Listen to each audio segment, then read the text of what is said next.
En fait, durant l'été, on avait un gros chantier, là. Il y avait les restaurations du hangar, évidemment. Là. On a tout enlevé ce qui était en train de tomber, qui était pourri, les maçonneries, toute la fondation, pour les remplacer. Puis pour la maison de nos aïeux, en fait, le toit, il a fallu comme remplacer une grosse partie. Il y avait des fuites à l'intérieur. Et évidemment, la galerie, qui est peut-être le plus évident, qu'on a complètement détruit et reformé comme à l'original. On a repris la même ferronnerie aussi pour la bande, là. Donc, on a redonné un look d'antan à la maison de nos aïeux. Oui, tout à fait. On a fait vraiment ça en respectant le patrimoine puis la manière de faire, là. C'est pour ça que le chantier a coûté aussi cher aussi. Mais on est vraiment content, là. En fait, c'est pour la préservation de ce patrimoine-là, là. Vous parlez du montant. C'était un montant d'une restauration de combien de milliers de dollars? En fait, on passe le million, là. On est à 1,3 million environ, là, à la hauteur des travaux. Donc, on a eu beaucoup d'aide financière du gouvernement provincial à travers le ministère de la Culture, le gouvernement fédéral à travers Patrimoine Canada et évidemment la Caisse des jardins de l'île d'Orléans. Donc, c'était des bailleurs de fonds. Est-ce que durant l'été, vous avez pu quand même continuer les activités d'exposition à l'intérieur? Oui, la seule chose qui a fermé, en fait, ça a été le hangar, évidemment. Marc Paquette, notre administrateur qui vend des livres et des toupies, tout ça, il n'a pas pu ouvrir cet été, mais il va revenir l'année prochaine encore plus fort. Mais pour ce qui est de la Maison de nos aïeux, on a pu quand même conserver nos activités, notre programmation. On a eu un bel été, il y a eu quand même pas mal de visiteurs, beaucoup de gens qui étaient attirés. Il y a eu beaucoup de gens à l'île cet été. Et de votre côté, c'est un retour parce que vous étiez là de 2017 à 2021. Comment a été ce retour en début mai pour devenir le directeur général ici? Bien, la dernière fois qu'on s'était parlé, je venais tout juste d'arriver, mais là maintenant, j'ai pu prendre mes aises, là. Dans le fond, ça s'est bien passé. Ça a été un été avec beaucoup de travail, notamment avec les travaux évidemment, mais aussi avec le renouvellement de l'exposition permanente qui est en cours. On a lancé un sondage récemment aussi pour questionner les gens de l'île là-dessus. Il est trouvable facilement sur nos réseaux sociaux, sur notre site web. Donc oui, c'était beaucoup de travail, mais je suis super content d'être revenu, là. La Fondation, ça me tient à cœur évidemment. Vous parlez de sondage, donc les gens ont la possibilité de proposer. Comment ça se passe? En fait, on a identifié avec l'équipe et avec des bénévoles et une stagiaire différents sujets qui auraient un potentiel dans l'exposition pour la Maison de nos aïeux selon notre mission, qui est évidemment la préservation du patrimoine et la mise en valeur de l'histoire des familles fondatrices. Mais on voulait savoir exactement de quoi les gens de l'île avaient envie qu'on parle pour qu'en fait, ils se réapproprient le lieu aussi. Donc, on a fait un sondage qui prend à peu près une dizaine de minutes à répondre et dans le fond, on prend les réponses là, des gens pour savoir exactement qu'est-ce qu'on va parler dans cette exposition-là, ça va être quoi les thèmes abordés. Et pour l'exposition permanente, est-ce que là, vous avez aussi de l'aide financière qui vient vous donner un coup de pouce pour refaire le tout?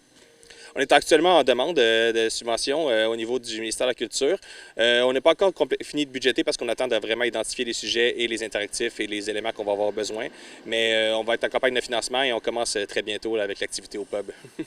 Donc, cette activité qui aura lieu le 14 octobre, c'est vraiment une activité pour financer ce qui va avoir, pour donner un coup de pouce à la prochaine exposition. Exactement. Dans le fond, nous, on va être vraiment en grosse campagne de financement plus à partir de printemps prochain. Mais là, on voulait vraiment donner le coup d'envoi dès cet automne parce qu'il y avait la fin des travaux, évidemment, et vraiment remettre sur le plancher que la Fondation est active et qu'avec le nouveau presbytère, on a un nouvel extérieur, ça nous prend un nouvel intérieur aussi. Donc, on commence ça au pub. C'est une activité qui va être vraiment dédiée à mettre de l'avant vers où on s'en va, c'est quoi les prochaines étapes, la prochaine exposition permanente. Et cette exposition, ce que vous avez en tête, est-ce que c'est 2024, 2025, selon ce que vous prévoyez? Notre horizon en ce moment, c'est pour une inauguration à l'été 2025. Ça va tout évidemment dépendre à quel point on est capable de faire la production rapidement, mais on a bon espoir que ça soit possible. Oui. J'aimerais revenir sur les travaux parce que je crois que vous avez fait certaines découvertes lors de la réflexion. Donc, quels ont été ces éléments que vous avez eu de belles découvertes du côté de la Maison de nos aïeux? Évidemment, la Maison de nos aïeux, le bâtiment, il date de 1888. Donc, il y a plusieurs éléments qu'on a trouvés, là, notamment la chose qui a fait le plus jaser, là, qui va être exposée dans le hangar l'été prochain. C'est une partie du toit, en fait, les tôles. On a trouvé des estampes là, de la reine Victoria derrière. On trouvait ça bien intéressant. On ne savait pas qu'on trouverait ça. Puis c'est encore en super bon état, c'est super bien conservé. On trouvait ça bien impressionnant. Et aussi, bien, un thé particulier, parce que je crois que vous avez un gros achalandage à la maison de Rouen. Est-ce qu'il y a une raison particulière par rapport à ça ou c'était vraiment parce qu'il y a eu beaucoup de monde à l'île?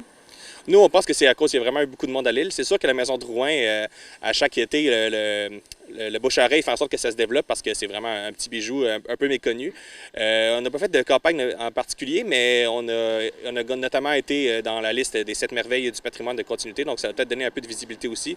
Mais la maison de Rouen cet été a fait vraiment un été record. On n'a jamais eu des chiffres comme ça. On trouve ça vraiment le fun. Ça a compensé pour la petite baisse d'achalandage qu'il y a eu un petit peu à la maison de nos aïeux à cause des travaux, évidemment. Le 14 octobre, je reviens pour l'activité. Donc, c'est une activité de financement. Est-ce qu'au niveau de l'animation, ça se passe à la microbrasserie de l'île d'Orléans? Est-ce qu'il y a une animation particulière qui va avoir lieu le 14 octobre? Oui, en fait, on a une invitée spéciale. On a l'humoriste Véronique Isabelle Filion, qui est vraiment en pente montante en ce moment. Là. Elle commence vraiment à décoller. Là. Elle a fait des galas juste pour rire. Elle a un podcast. Elle est vraiment en train de prendre sa place dans le milieu. Puis elle va venir faire un spectacle d'humour durant l'activité de financement. Il va également aussi avoir beaucoup de prix de présence.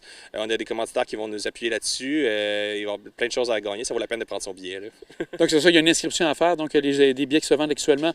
On vous rejoint directement?